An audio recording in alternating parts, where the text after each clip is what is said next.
Dear learners, কেমন আছো তোমরা? আশা করি সবাই অনেক অনেক ভালো আছো। আমিও ভালো আছি। আজকে ন্যারেশনের তৃতীয় পার্ট। এর আগে 2টি টিউটোরিয়াল দেওয়া হয়েছে ন্যারেশনে, যারা দেখো নাই দেখে নাও এখনই।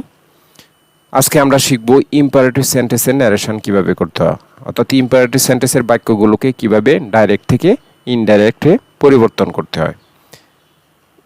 তাহলে আসো প্রথমেই ইম্পারেটিভ সেন্টেন্স কাকে বলে আমাদের জানা থাকতে হবে। ইম্পারেটিভ সেন্টেন্স অর্থাৎ যে সেন্টেন্স দ্বারা আদেশ, উপদেশ, অনুরোধ, প্রস্তাব, নিষেধ এগুলো বোঝায় তাকেই ইম্পারেটিভ সেন্টেন্স বলে। এখানে লক্ষ্য করো, রিপোর্টের স্পিচে যদি আদেশ অথবা নির্দেশ থাকে তাহলে রিপোর্টিং ভার্ব আমরা কি বসাবো? রিপোর্টিং ভার্ব হিসাবে বসাবো ওয়ার্ডার্ড, অর্থাৎ আদেশ অথবা নির্দেশ বোঝালে ওয়ার্ডার্ড বসাবো। নিষেধ বুঝালে আমরা বসাবো ফরবেড অথবা ওয়ার্ডার্ডও বসাতে পারি। নিষেধ বুঝালে আমরা ফরবেড অথবা ওয়ার্ডার্ড বসাতে পারি।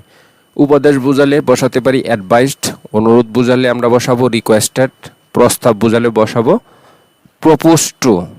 সামরিক আদেশ বুঝালে বসাবো কমান্ডেড। এবং অন্যান্য ক্ষেত্রে আমরা টোল বসাতে পারি, সেট বসাতে পারি অথবা সাজেস্টেড বসাতে পারি। স্ট্রাকচারটা লক্ষ্য করো।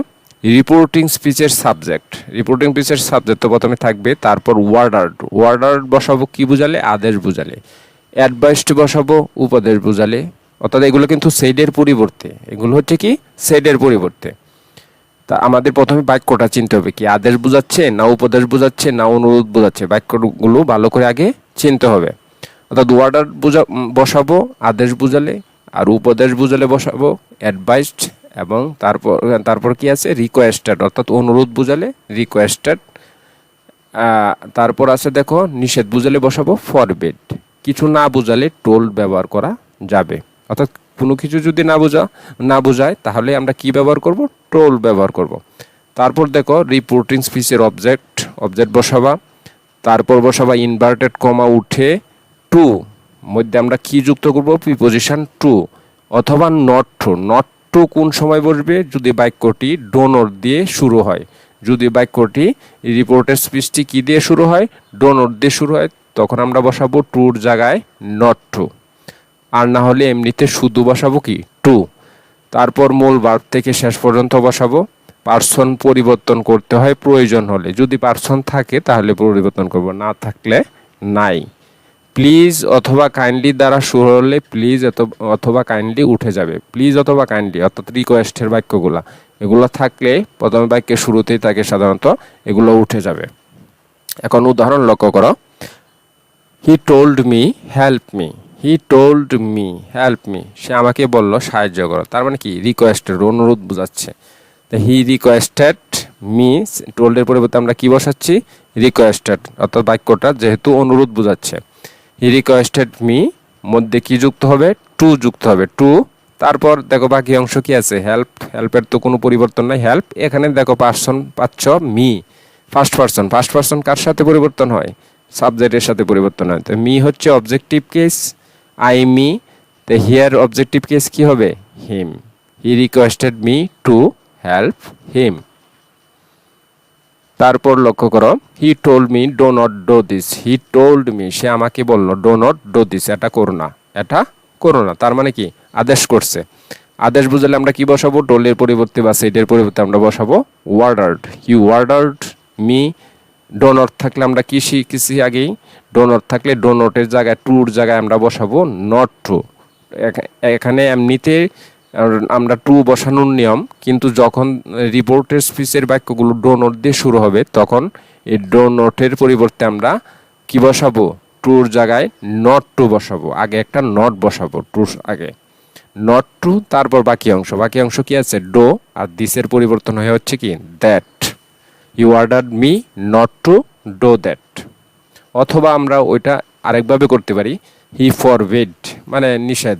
হি ফরবিড, টোলের পরিবর্তে forbid me to do that. He forbid me to do that, এভাবে আমরা করতে পারি। To do, he forbid me to, sorry এখানে কি হবে? Not to do that. Do নটের স্থানে কি হবে? Not to. He forbid me not to do that, এখানে আমরা নট বসাবো। কিছু কিছু টাইপ মিস্টেক আছে, এগুলো আমি কারেকশন করে দেব। তাহলে কি হচ্ছে? He forbid me not to do that, এভাবে আমরা করতে পারি। তারপরের উদাহরণ লক্ষ্য করো, father said to me memorize it now. Father আমাকে বাবা আমাকে বলল এটা এখনই মুখস্থ করো, এটা এখনই মুখস্থ করো। তাহলে কি হচ্ছে, ওয়ার্ডার আদেশ করছে। ফাদার ওয়ার্ডার, সেডের পরিবর্তে ওয়ার্ডার মি, মধ্যে কি যুক্ত হচ্ছে, টু মেমোরাইজ ইট নাও থাকলে দেন। ফাদার ওয়ার্ডার মি, মধ্যে প্রিপোজিশন যুক্ত হচ্ছে কি টু, মেমোরাইজের কোনো পরিবর্তন নাই, মেমোরাইজ ইট নাও থাকলে দেন। আশা করি বুঝতে পেরেছ। তারপর পরের উদাহরণ লক্ষ্য করো, the teacher said to the student always speak the truth. সবসময় সত্য কথা বলো। The teacher said to the student, শিক্ষক ছাত্রকে বললো সবসময় সত্য কথা বলো। তার মানে কি, উপদেশ দিছে। উপদেশ তো উপদেশ বুঝালে আমরা সেটে পরিবর্তে কি বসাবো, অ্যাডভাইস বসাবো। The teacher advised the students, মধ্যে প্রিপোজিশন যুক্ত হচ্ছে কি টু, তারপর অলওয়েজের কোনো পরিবর্তন নাই, অলওয়েজ স্পিক দ্য ট্রুথ, যেভাবে আছে ঠিক সেইভাবেই বসবে। তারপরের উদাহরণ লক্ষ্য করো, he said to me please do it. Please আর কাইন্ডলি থাকলে আমরা সহজেই ধরে নিতে পারবো যে এটা কিসের বাক্য, অনুরোধের বাক্য। এই সেডের পরিবর্তে আমরা কি বসাবো, রিকোয়েস্টেড। হি রিকোয়েস্টেড মি, মধ্যে কি যুক্ত হবে, টু। প্লিজ কাইন্ডলি থাকলে উঠে যাবে টু, ডো ইট নাও থাকলে দেন। তারপরের উদাহরণ লক্ষ্য করো, mother said to me do not run in the sun. এখানে এই যে আবার লক্ষ্য করো, ডোন্ট আছে, মানে ডো নট থাকলে আমরা টুর স্থানে কি বসাবো, নট টু। টুর স্থানে আমরা বসাবো not to. Mother forbid me to not to run in the sun. এখানেও mistake, not to run in the সান।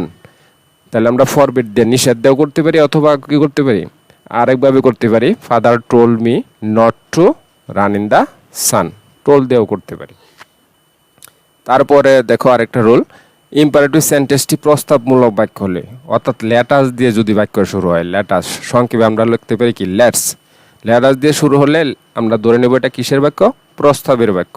প্রস্তাবের বাক্যগুলো কিভাবে করতে হবে, রিপোর্টিং স্পিচের সাবজেক্ট তো বসাবো প্রথমেই, তারপর বসাবো কি, প্রপোজ টু অথবা সাজেস্টেড টু, প্রপোজ টু অথবা সাজেস্টেড টু, প্লাস রিপোর্টিং ভার্বের অবজেক্ট বসাবো, তারপর বসাবো কি, দ্যাট বসাবো অ্যাসার্টিভ সেন্টেন্সের মতো, দ্যাট, তারপর বসাবো সাবজেক্ট, তারপর বসাবো শুড, তারপর মূল ভার্বের প্রেজেন্ট ফর্ম, তারপর অবজেক্ট প্লাস এক্সটেনশন। সাবজেক্ট হিসাবে আমরা ওই জায়গাটায় আমরা কি বসাতে পারি, শুডের আগে আমরা কি বসাতে পারি, সাবজেক্ট হিসাবে উই বসাতে পারি, অথবা দে বসাতে পারি, অথবা ইউ বসাতে পারি, উই, দে অথবা ইউ। উদাহরণ লক্ষ্য করো, Matt said to me let us go out for a walk. অর্থাৎ লেটাস থাকলে আমরা ধরে নেব এটা কিসের বাক্য, প্রস্তাবের বাক্য। তাহলে সেটের পরিবর্তে আমরা বসাবো কি, propose to. Propose to, Matt propose to me, মধ্যে কনজাংশন যুক্ত হবে কি, মধ্যে কনজাংশন যুক্ত হবে দ্যাট, দ্যাট, তারপর কি বসাবো, সাবজেক্ট। সাবজেক্ট হিসেবে আমরা বসাতে পারি, বলছিলাম কি, উই অথবা দে অথবা ইউ। তাহলে যে কোনো একটা বসাতে পারি, তা উই, তারপর বসাবো কি, ঘটনা কি আছে দেখো, শুড, শুড, তারপর বাকি অংশ go out for a walk. আমি আবার রিপিট করতেছি, ম্যাট প্রপোজড টু মি, মধ্যে কনজাংশন দ্যাট, তারপর হচ্ছে কি সাবজেক্ট, সাবজেক্ট হিসেবে বসাতে হবে দে, উই অথবা ইউ। তাহলে আমরা একটা বসালাম কি, উই, তারপর কি শুড, তারপর শুড, তারপর বাকি অংশ go out for a walk. এ হচ্ছে আমাদের প্রস্তাবের বাক্য, এইভাবে করতে হবে। তারপর দেখো, কিন্তু লেটের পর আস না থেকে যদি অন্য অবজেক্টগুলো থাকে, অর্থাৎ let me, let him, let her, let them, let you, এগুলো থাকে, এগুলো থাকলে আমরা কিভাবে করব, অর্থাৎ এগুলো হচ্ছে অনুমতির বাক্য। অর্থাৎ লেটের পরে যদি আস না থাকে, আস ছাড়া অন্য অবজেক্টগুলো থাকে, me, him, her, them, you, এগুলো থাকলে আমরা ধরে নেব এগুলো কিসের বাক্য, অনুমতির বাক্য। এগুলো কিভাবে করব, প্রথমে আমরা রিপোর্টিং স্পিচের সাবজেক্ট বসাবো, তারপর টোল বসাবো, তারপর রিপোর্টিং স্পিচের অবজেক্ট বসাবো, তারপর এই আগের নিয়ম অনুসারে প্রস্তাবের বাক্যের মধ্যে কি যুক্ত করব, দ্যাট কনজাংশন যুক্ত করব, তারপর সাবজেক্ট বসাবো, তারপর কি বসাবো, মাইট অথবা মাইট বি অ্যালাউড, যে কোনো একটা বসাতে পারি, মাইট অথবা might be allowed to, plus মূল ভার্বের present form, plus object, plus extension. উদাহরণ লক্ষ্য করো, উদাহরণ দেখলে তোমাদের কাছে ক্লিয়ার হয়ে যাবে। Matt said to me let me learn English. Let me, দেখো এখানে লেটের পরে কি আছে, মি আছে, অর্থাৎ আস ছাড়া অন্য অবজেক্টগুলো থাকলে আমরা এটা ধরে নেব এটা কিসের বাক্য, অনুমতির বাক্য। তো ম্যাট সেডের পরিবর্তে আমরা কি বসাতে পারি, সেটের পরিবর্তে আমরা টোল্ড বসাতে পারি, বা সেট টোল্ড বসাতে পারি, টোল্ড। তারপর কি আছে, অবজেক্ট আছে, অবজেক্ট মি, তারপর মধ্যে কনজাংশন কি যুক্ত করব, দ্যাট কনজাংশন যুক্ত করব, দেখো এখানে লক্ষ্য করো দ্যাট কনজাংশন, তারপর সাবজেক্ট, তারপর সাবজেক্ট কি আছে দেখো, মি কার সাথে পরিবর্তন, ম্যাটের সাথে পরিবর্তন, ফার্স্ট পারসন সাবজেক্টের সাথে পরিবর্তন, ম্যাট মানে হি, তারপর যুক্ত করব মাইট অথবা মাইট বি অ্যালাউড টু, মাইট অথবা মাইট বি অ্যালাউড টু, যে কোনো একটা, দ্যাট হি মাইট, বাকি অংশ কি আছে, লার্ন ইংলিশ। এই ছিল আজকের আলোচনা ইম্পারেটিভ সেন্টেন্সের ন্যারেশন। ইম্পারেটিভ সেন্টেন্সের ন্যারেশন কীভাবে করতে হয় আশা করি বুঝতে পারছো। তারপরে যদি তোমাদের বুঝতে কোনো সমস্যা হয় আমাকে কমেন্টে জানিয়ে ফেলো, আমি তোমাদের প্রতিটা কমেন্টের রিপ্লাই দেওয়ার চেষ্টা করব। আজকের টিউটোরিয়াল থেকে তোমরা কতটুকু শিখতে পারলে তা যাচাই করার জন্য আমি তোমাদেরকে একটি হোম টাস্ক দিচ্ছি, হোম টাস্কগুলো করে এখনই কমেন্টে জানিয়ে দাও। হোম টাস্ক দেখো কয়টা বাক্য দিলাম, 5টা বাক্য দিলাম। He said to me do the work, Rahim said to Karim do not tell a lie, he said to me open the door. 4 number হচ্ছে কি, Sheela said to Koli please give me your pen.